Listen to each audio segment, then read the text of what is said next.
Okay, hello everyone. So as usual, bi-weekly sprint reviews to take a look what's going on the platform engineering side, what is already done and should be expected in upcoming release, and what is the staff team is working on right now. So opportunity to give feedback, and as well as some like future plans to see what is coming, where the feedback is even more welcomed, as there's more possibility for us to change a little our direction and our understanding of what we are doing, because the feedback is needed. Some highlights on the release schedule as a reminder. So in 2 days, we have the public release of 221. The internal release of it was last week, so everyone should see this, I hope. And the team is really working on 222 release, which will be soon in QA after we stop development. As usual, any questions on the release schedule?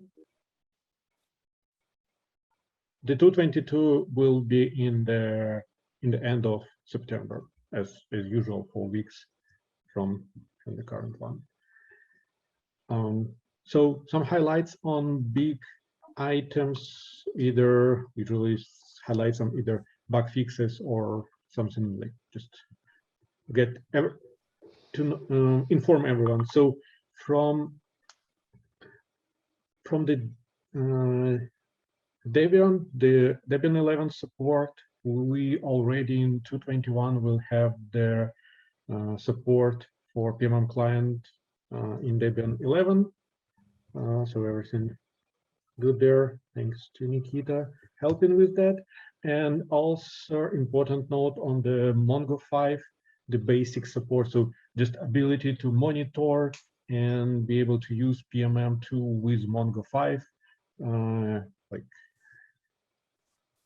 we tested, everything works fine. So even with 220 release, so there's no known problems with Mongo 5, except the fact that we now think still working on some fixes for query analytics from official MongoDB. So there's some bug with query analytics, not some reasons not working with Mongo, but besides that, the Mongo 5 itself have no issues. Questions here? Okay, then we go into some more interesting stuff with some presentations and slides. So for core team, we have some changes, which Vadim probably show us. Yeah, sure. Last time I have already shown it in console style. Just okay. So we, let me find it. Not here. Here it is. So we are shipping default queries YAML file that's provided by Postgres exporter. And now we can see, for example, here for metrics additional that are presented in this file. For example, replication log, pgstat user tables indexes information, statio use from data from statio user tables, and PG and database sizes. So it will be collected in medium resolution, and as I have tested on different installation, it should not cause a lot of load, but allow to get additional metrics. That's all. Thanks. And the replication lag will be there, right? So for PostgreSQL. Yeah, definitely. On this particular installation was not replication installed set up, so it was 0. Yeah, because that was one of the metrics we get a lot of questions, like where are these one big but important metrics for PostgreSQL. And next we go to some feature improvements, in particular in the backups. So Fabio, will you give us? Yep. Hey there. So this is something we have already shown last time. So whenever you now try to create a backup and on the event backup, you now have a more visual cue on what's happening. And so you don't have to manually refresh it because we made that interval shorter. And so now it's easier to understand what's happening with your backups. So yeah, this is it for this feature. Thanks. So just a reminder, even with like some of that was shown previously, now that's what already going for release. So expecting 222, right?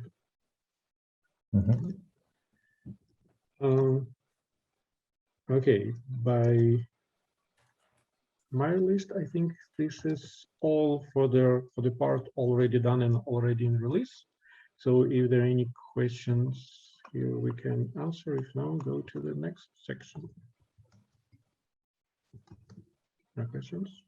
Then there is a bunch of stuff which in progress for database as a service improvements, and I think Tiago will start. Yeah, Diego's in location, so I'll present you the changes. Okay. Okay. Can you see my screen? Yeah. Okay. So in DBaaS, we use operators to manage database clusters, and there are actually two things I'm going to show you in this setup.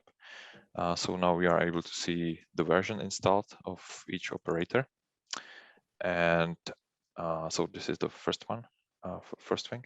And the second one is we are able to see if the installed version is, if there is a more up-to-date version available. So as you can see, there is 1.8 available. This has already been demonstrated. What is the difference from last time? I've got a cluster, PXE cluster, that was created by this operator, version 1.7. When I hit update, first let me show you.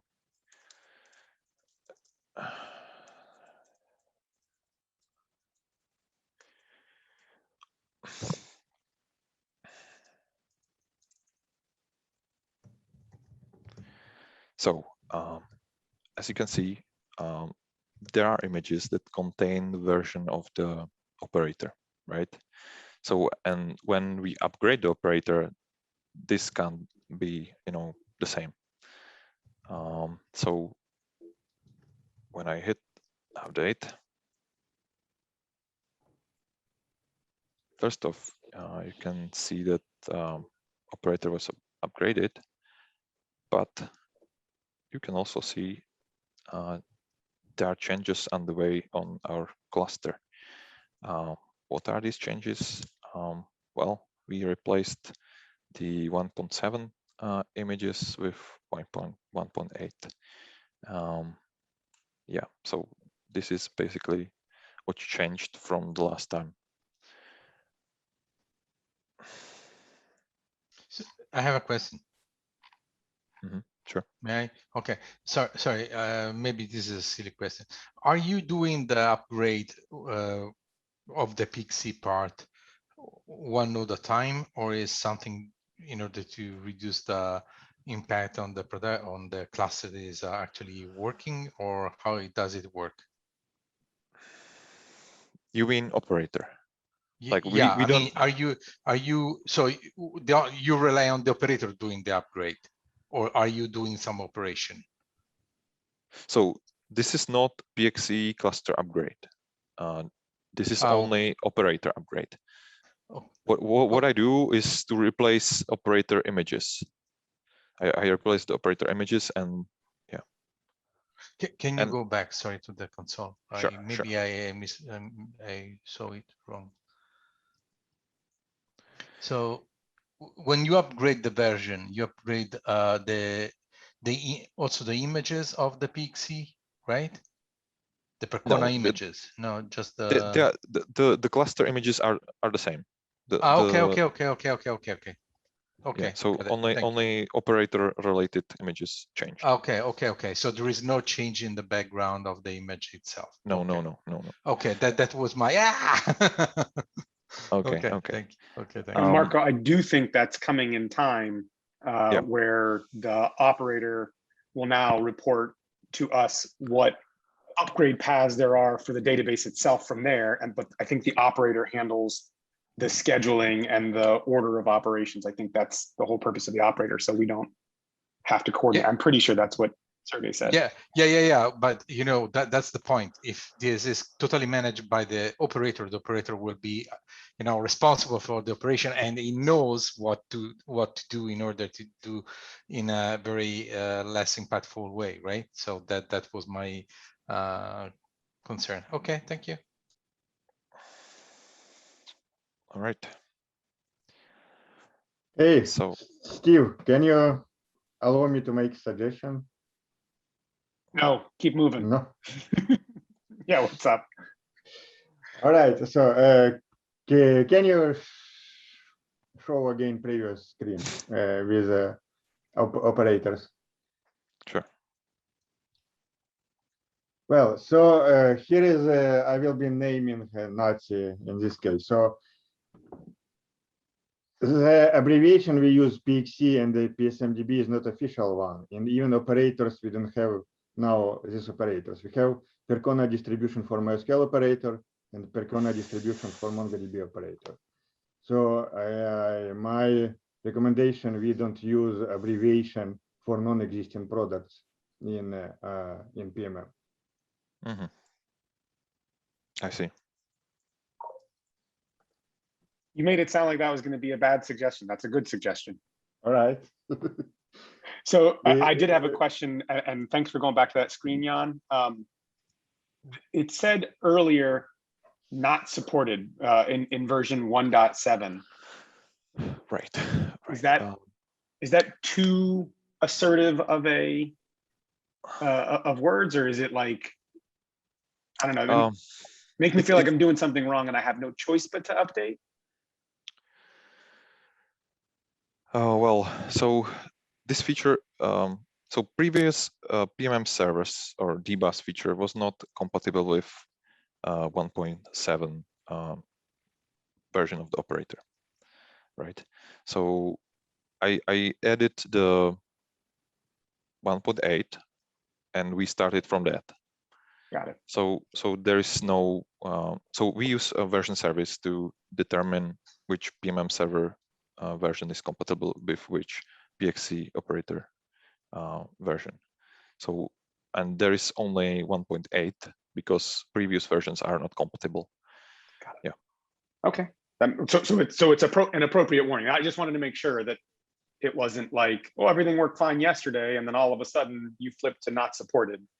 Mm-hmm. It's more, you upgraded to a version of PMM, and while it may be running, it is not supported and you should update. Is that fair? Mm-hmm. Okay, perfect. Thank you.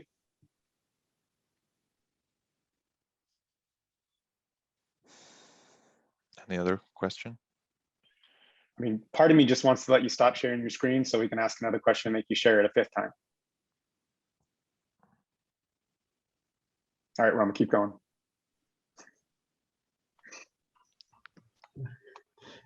Okay, so Let me just check. So it was about their, I think, yeah, the other Tiago's changes, like the number Yeah. of nodes. So let's share the screen again. Is it this one? Like that there is this error when you edit it, you try to edit the topology. The button was disabled.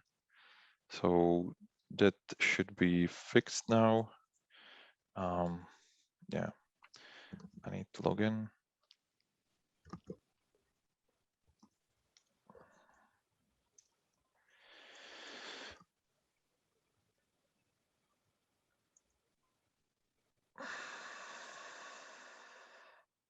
Okay, I press edit cluster and it's not disabled. It was more about when you switch between cluster and single node, the number of nodes were, people were able to set up like some crazy configuration, like single node or cluster from 2 nodes, which is not really the recommended case. So we make it harder for people to do crazy stuff and just stuck on those pages, because several people from our user testing were kind of playing with this and stuck, and then weren't able to understand why they screaming at them. I see. Yeah.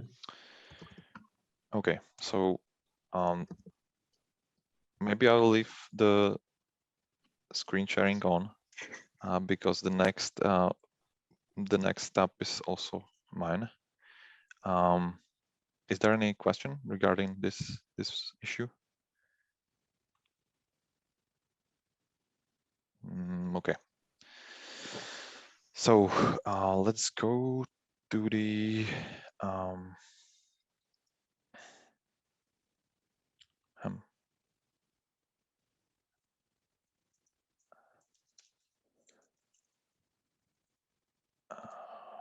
one second. Yeah.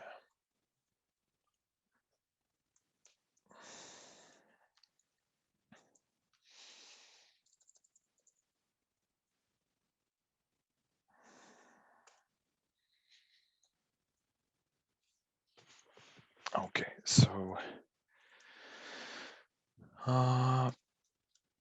cluster 2, cluster 3, cluster 1. So this is not the right one.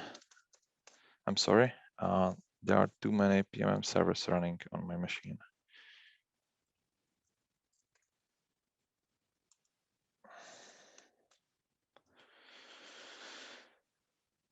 All right, so this should be the one. So here comes the database upgrade. You can see there is there's a cluster, single node cluster. Let me show the version. First off, I need to be able to connect to it.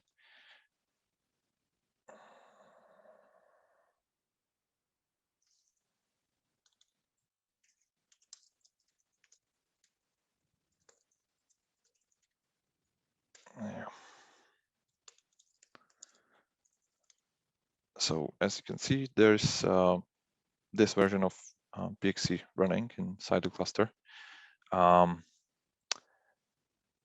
When I show you the list request and turn on raw, you can see there are 2 fields that are not shown in the front end yet. It's not implemented yet, which is what version we are using and what is the next available version of the database. So we are able to upgrade to 11.2. Let's do it now. So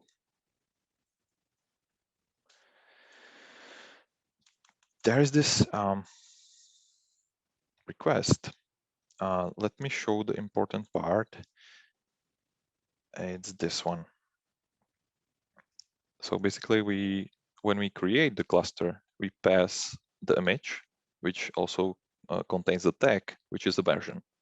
So to stay consistent, we decided to go this way also in upgrading database. So we pass the new image, which contains the version we want to upgrade to. So let me check the names. One and is pxc2. Yeah.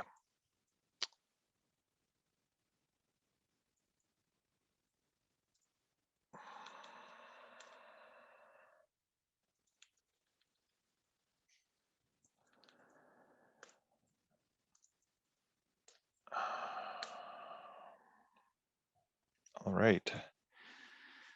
So you can see there's something happening.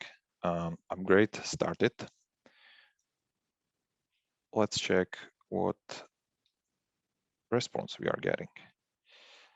So the state of the clusters changed to upgrading. So we know that the upgrade is underway.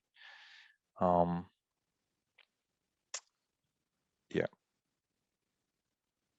Installed version is, yeah. It may take some time.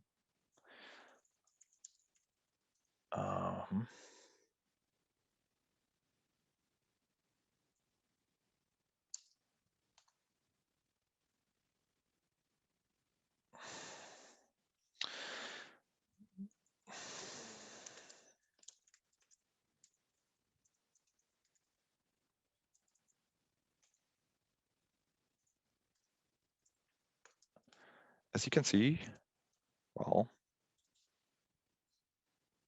that is strange. Am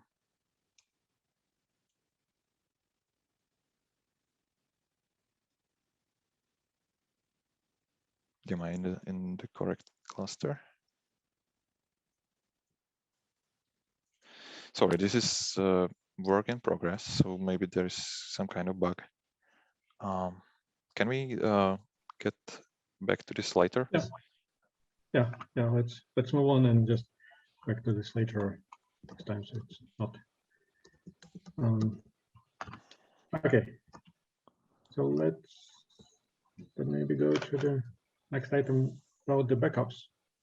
I think also important and interesting part of our stuff, and point-in-time recovery for MongoDB. How's it going? Yeah, hello. Yeah, finally we have something to show regarding point-in-time recovery. What's going on? Like I can, yeah. Unfortunately, that's not so exciting as it should be. Well, what's changed? New field added to the scheduled backups request. It specifies a backup mode, incremental or snapshot. So what's the time? 25 minutes. So let's set 26. Yeah, so I set up scheduled backup with the incremental mode.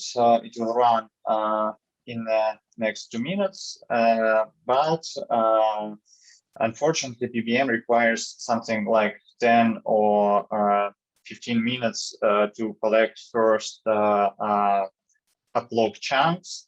So result I will show at the end of this meeting. It takes some time. Well, that's actually all that we have. We faced several problems with point-in-time recovery. It seems like we found workarounds for most of them. One of them was actually bug in third-party libraries that we use for our scheduler. Well, right now we fixed it on our side, but we're waiting for library maintainer for fix on their side also. Well, that's all. Let's wait 10, 15 minutes. Just to give everyone like just more information. So we plan to have this like for the backup restore those point in time recovery, and that's one of their biggest feature we have left for the backup of MongoDB. Then we just start polishing it to make it more GA-able. But when the new version of backup for MongoDB is right, we will face another problem with compatibility. So we jump into next topic about there some compatibility between database versions and backups too, which we also worked using MySQL more as an example. It's already known version. So Max. So yeah, hello everybody. Just let me share the screen. So can you see it? All right. So Yes. I already have a environment that consists of 2 services, 2 MySQL instances in the virtual machines, and also installed all the necessary backup tools just to show the restore to the another service. So right now we only have an ability to restore to the same service, but yeah, we are going to change this, and in order to do this, we need a couple of things, which are we need an ability to store software's versions on the service. So right now I will show you how it looks like. So I have a table, and for each service I have a couple of entries which says that we have MySQL D, this version, and backup tools like xtrabackup, xbcloud, and Kubernetes, also with some versions. And also we need an ability to list compatible services. And in order to show it, I just need to call an API, because right now we have the UI for this, but later we will add it. So in order to list compatible services, we just need to call appropriate function. And as you may see, there are 2 services which are compatible. The first one is another, and the second one is the service where we take the backup from. So, and the last thing, just restore. So we want to restore to the another service, and we copy service ID, also artifact ID,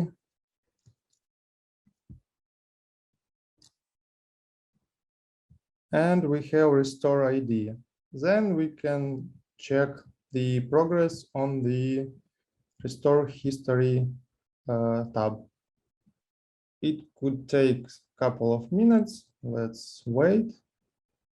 Yeah, it's success. So right now we already restored the backup made from one service to another one.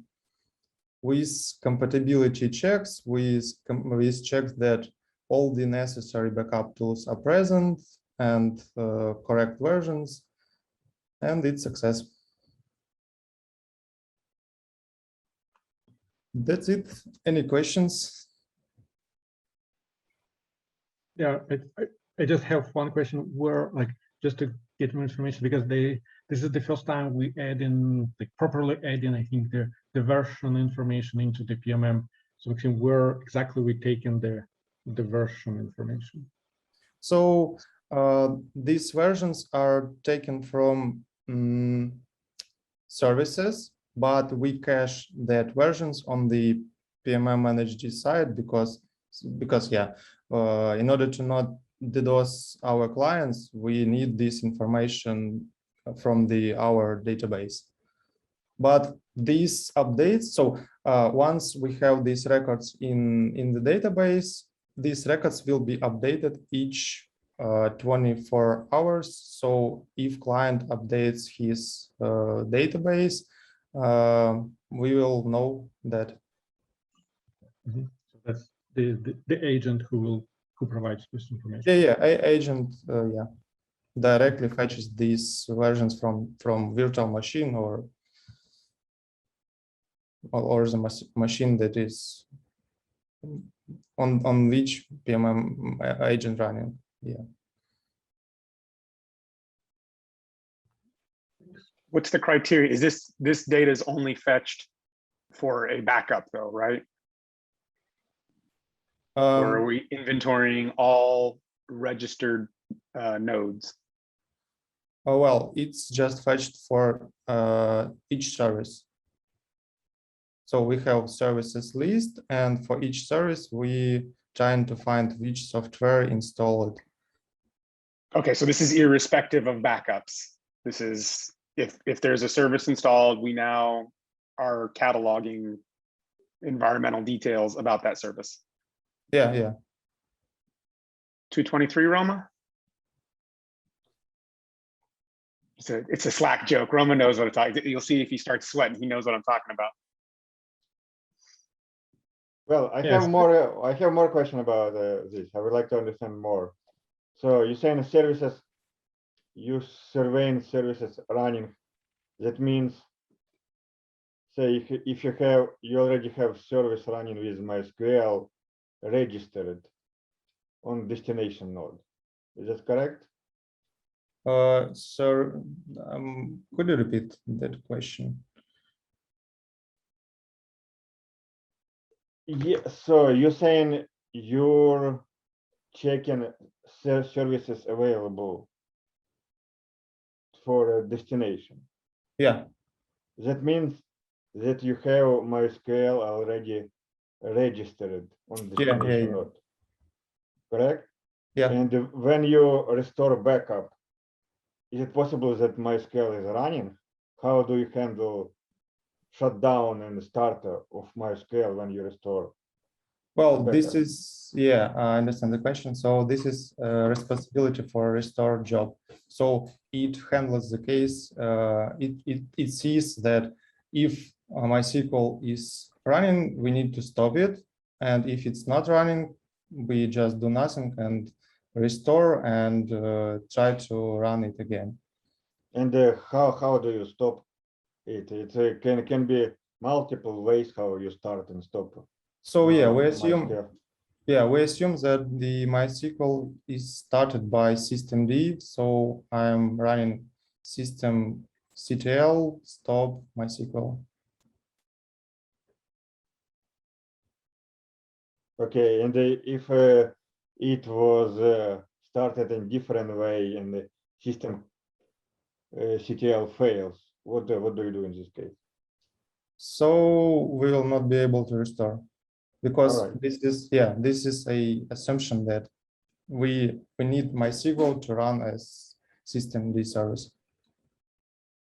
Okay, and what do you do? Say if you have already data available, you just overwrite the data from backup? Oh, no, I'm moving this data to the another directory, just to be sure that the user doesn't wipe his data. Okay, and if there is no space available for another copy? This is another story. Well, all right. Yeah. Because well, I often see environments where MySQL data takes most of the space, and there is basically no space for second copy of data. So that's, I think, a very interesting case. Yeah, I agree with you that this is key part of restore, and probably a bit later we should add a check if available space is enough for keeping previous data and restoring new one.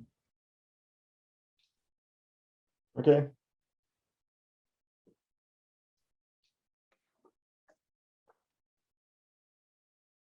So any other questions? Well, just to add a little bit of context from my side, I think the work that has gone into this is very important. Like as Steve pointed out, the first use case that we are covering is backups and restore. So we want to make sure that we are able to restore data on a valid version of the service. But the work that has gone into this goes beyond that. So there are a lot of possibilities, and therefore there was some good work, some collaboration across different teams to architect this solution properly in a way that we can reuse the service to inform different, or to inform PMM in general whenever we will require to validate and check versions to perform different actions. So that's in place already, and I think it's a very good addition to the application. So it sets the foundation for adding support to other database engines. So the first implementation covers MySQL, but now that all the foundation is there, adding support for MongoDB, for example, would be a much straightforward thing to do and faster.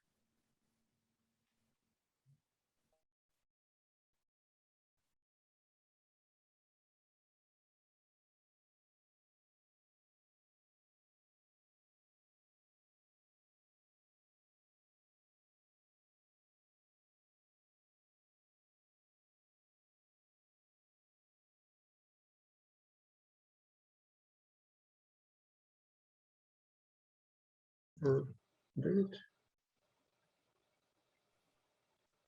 Yeah. So as for the UI, so now when you try to schedule a new backup, you have a new set of fields down there, which is a retry mode. So whenever a backup fails for some reason, you can either repeat it manually, retry it yourself, or you can use the automatic mode. In that case, you have to define the number of times you want to retry. And there's a maximum of 10, from 1 to 10. And you also get to choose the time between retries. In this case, the maximum we allow is 8 minutes. So yeah, every time your backup fails, you have the option to retry it, either yourself or automatically. And so yeah, this is for the UI.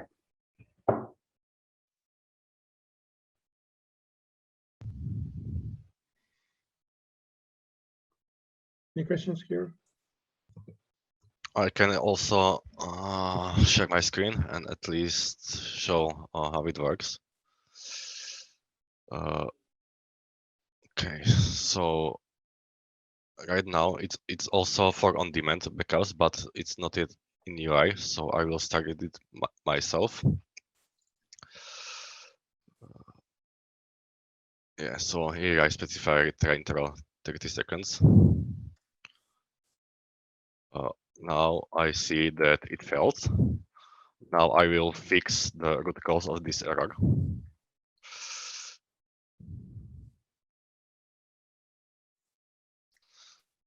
And now in, I don't know, maybe 15 seconds, we should see that it will retry.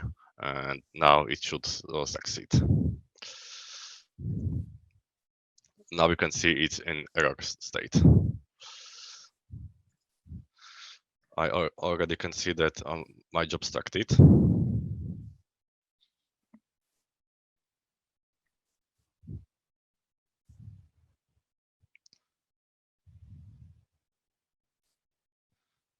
Yeah, job finished, and yeah, you can see it's succeeded. And that's it.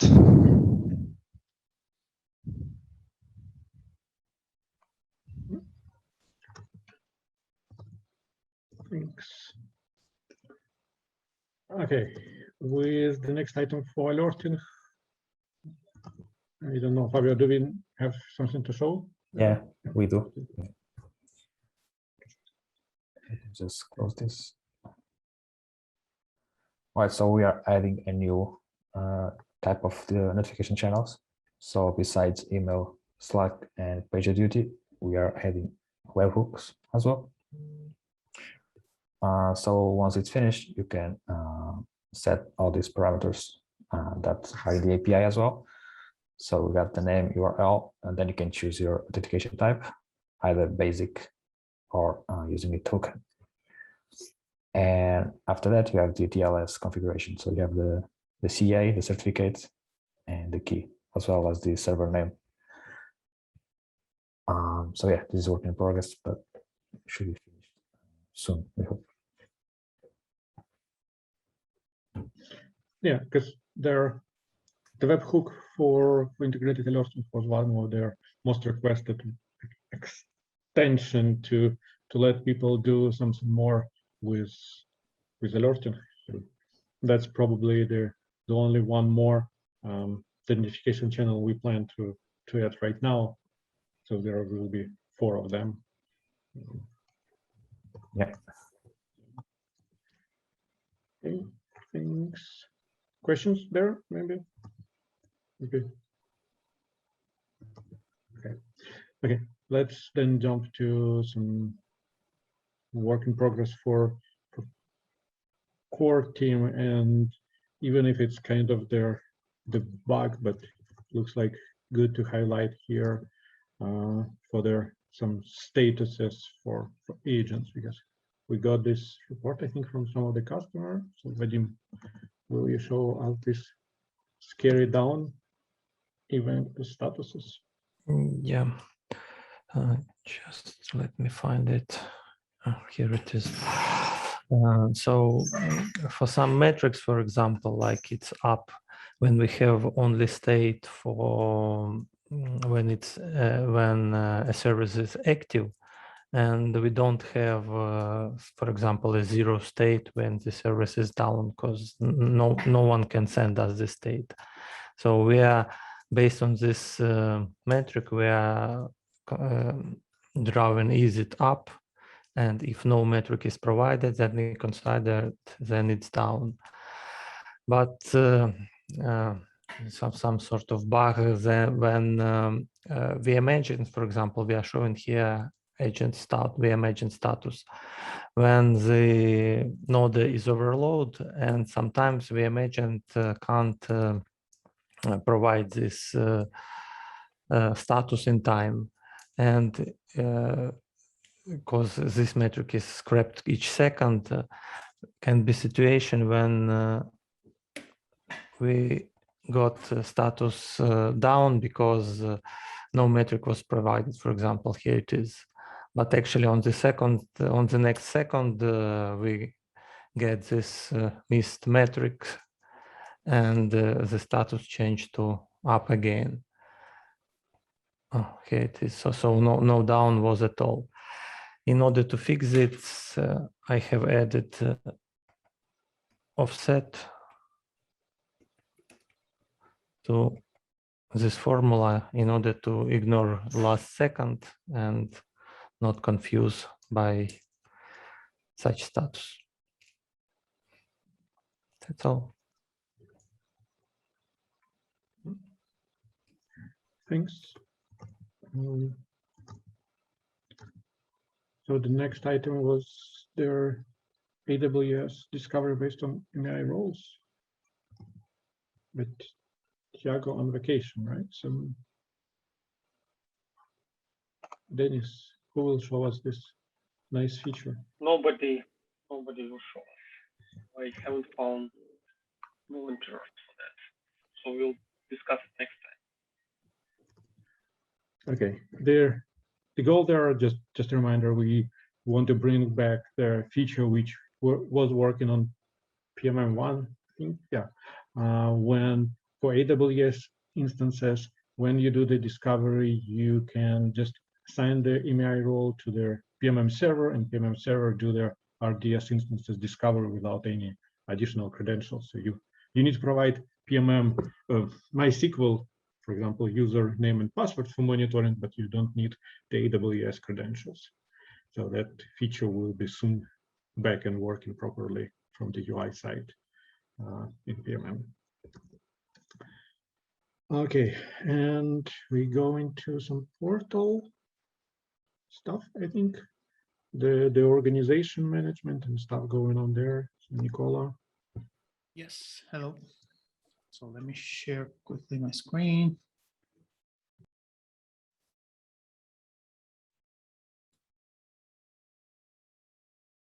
Okay, so this is the login form. So I log in, and you'll see this new page. Basically, it's slightly different from what will be the final version of it, but it's roughly this one. So it's just the creation right now of the organization. So you won't see the organization,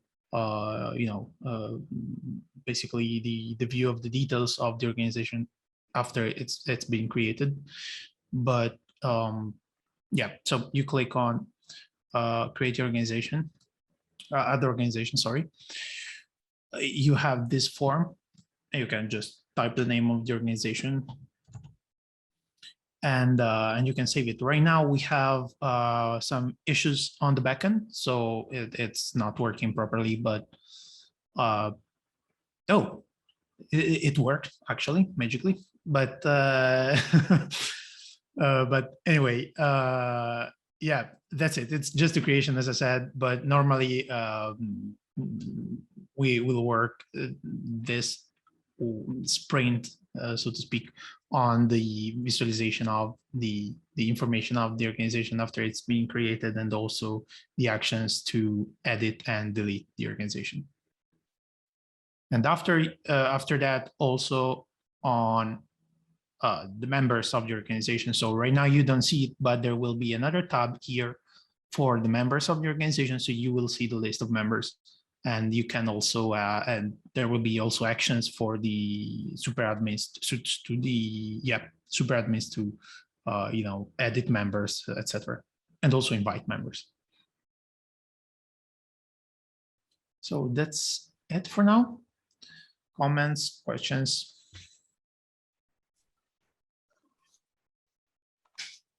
No? Okay. Yeah, I think now to just natural transition, we'll be just skip 2 items about the intelligence and go to the next stage for their more design and future UI work from Ali. So now we see what is work in progress for the implementation, and we can go to what the UX team was working for the portal and organization and see where this all goes. So Ali, will you show us? Okay. Sorry, can everyone see my screen? Yes. Cool. So I'm going to start from where Nicola showed us. So this is your setup section, where you will add your organization, input your organization name, and save it, and then your organization would be created with the name there and the date it was created and the ability to make some edits. Then if you scoot over to members, since you're the only member that has created the organization by default, you'd be the org admin as well. And what the org admin has the ability to do is to invite other members. And in this instance, Bugs Bunny would invite Roadrunner, and then you would assign him the role of technical user, and then save that member, and then until Roadrunner accepts the invitation, his status would be pending. So once that step is done, there'll be a tick there. And then for the second step is a high level guide for you to connect to your PMM. And this is just instructions for how you can connect your portal to PMM inside PMM. And once you're done with that, that step will be complete. And then I'll go into the dashboard section. So this is how the dashboard of a free user or free account type would look if they haven't connected their PMM. So this is just a blog and a forum view. And for a paying user that has connected their PMM, they would be able to see an overview of their PMM information, like instances, monitored database services, and any new and closed tickets. And they'll be able to view those tickets there. And they'll also be able to view contact information. So in this example, we have customer success manager and a technical account manager. They'll also have access to entitlement information. So depending on what entitlements they have, they'll be able to view that here. And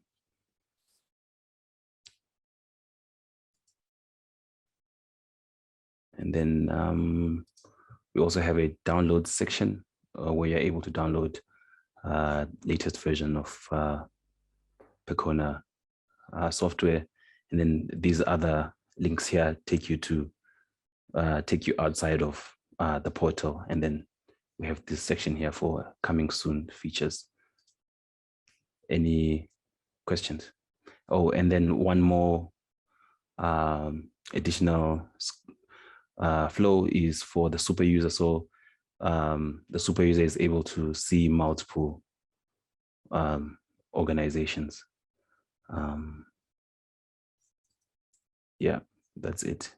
Any questions? The super user is a Percona employee, right? That's not. Yeah. Yeah. So it's not intended for external to Percona yet. Just and then one. Go ahead. Oh, Nico. sorry, Steve. Go ahead. Well, I was gonna say is we just got out of a demo where we also saw the use of this Percona account that you got in and got this whole flow kicked off with being used to access and log into forums, as well as to be allowed to log into PMM, not just connect your PMM account, but actually at the main splash screen, use your Percona account. So we've actually seen them all working together, and we'll work on getting that demo in an upcoming sprint review, but it's really starting to come together. Go ahead, Nico, sorry. Yeah, no, just wanted to say, to add a small caveat, let's say, about what you see. It's not going to be, as I said, exactly how you see it here, because we're using different components, and there are some minor details that are different from what you see in the design. But it's as you see, as you saw in my presentation. So it's slightly different. Colors are slightly off from those that you see here in the design. But so just want to say, just focus on the functionality basically. So that's what we are mostly focused on. Then the details will be worked on later in the future, your UI details.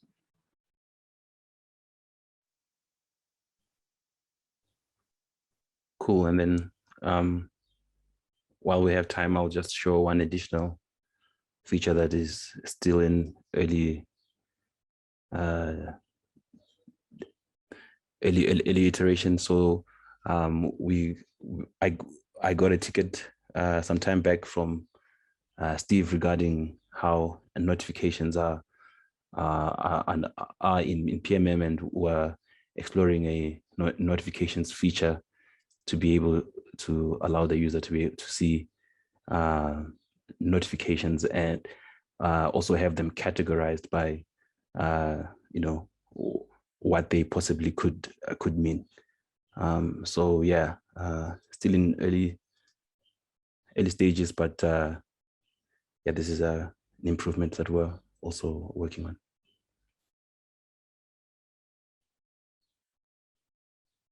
Any comments or suggestions?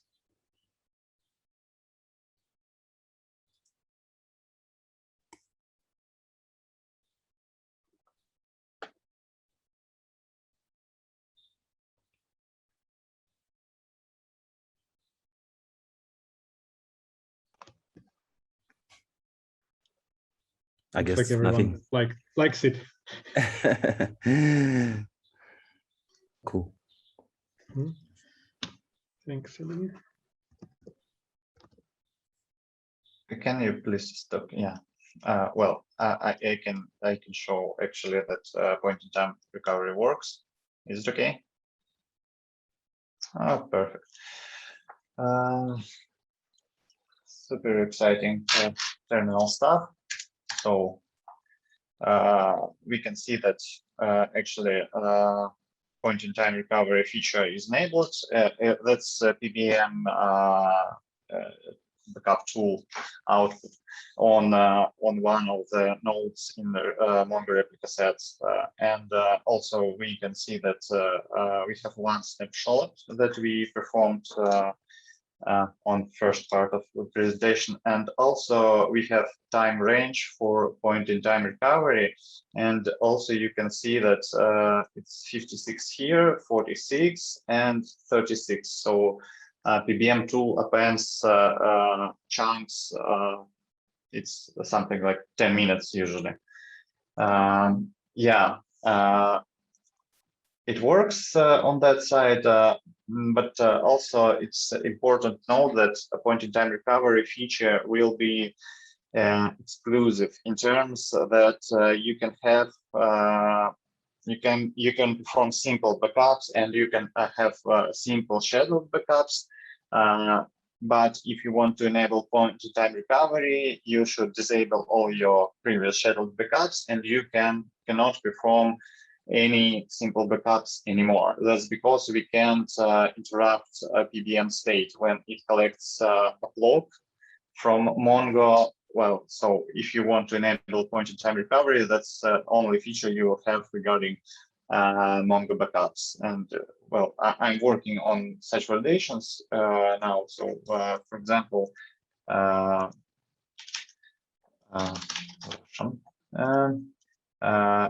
here you will have something like that you can perform simple backups. Now, please disable everything that you have. Maybe we will add, most likely we will add this force flag, and we can actually disable all your previous scheduled backups automatically, but you should confirm that. What else? For example, we can disable this scheduled backup, and here we will see that it takes some time to disable point-in-time recovery. Yeah, that stuff is not so fast. Yeah, so point-in-time recovery was this feature was disabled because we put this scheduled backup on the UI on pause. So when we enable it next time, we will see this gap in this time range. Yeah, that's all. On the next sprint, I hope we will wind this backend stuff with frontend. There is some changes regarding original design because, well, point-in-time recovery feature is tricky.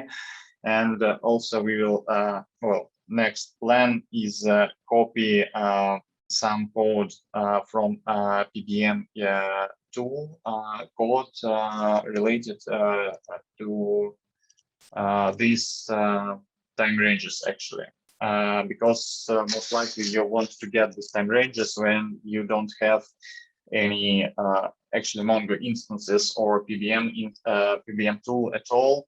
So we will check these time ranges directly in your AWS bucket. So we need to paste some code, make some modifications, all that stuff. After that, we will able to make restore feature.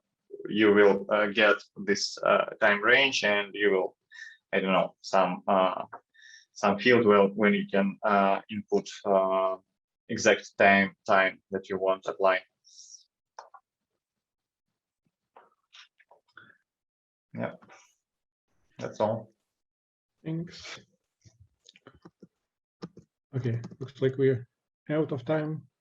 Just 2 seconds now that we previously told the story about the integrated alerting and the feature which Palash worked there. The delivering the integrated alerting are the same way as we deliver in security checks. So when your PMM server just asks for some intelligence, so that's also like waiting to be tested. So probably in some nearest releases, and we will ship their silly, but the check, the alert template, which wasn't in PMM for now, the MongoDB down. So when the MongoDB is down, there will be alert, but we will ship this alert when you start your PMM server, and it will connect to percona.com to just check the new intelligence. So together with new STT checks, that's will be like our kind of. We will close the loop with different ways of delivering alert rules. So we will be able to ship them with PMM server or just on the fly, ship some intelligence from Percona. So probably next release. And that's all. Any questions? No?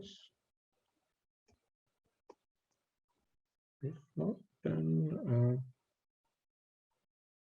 have a good 2 weeks without us, and probably the next sprint review will lead someone else because I will be on vacation.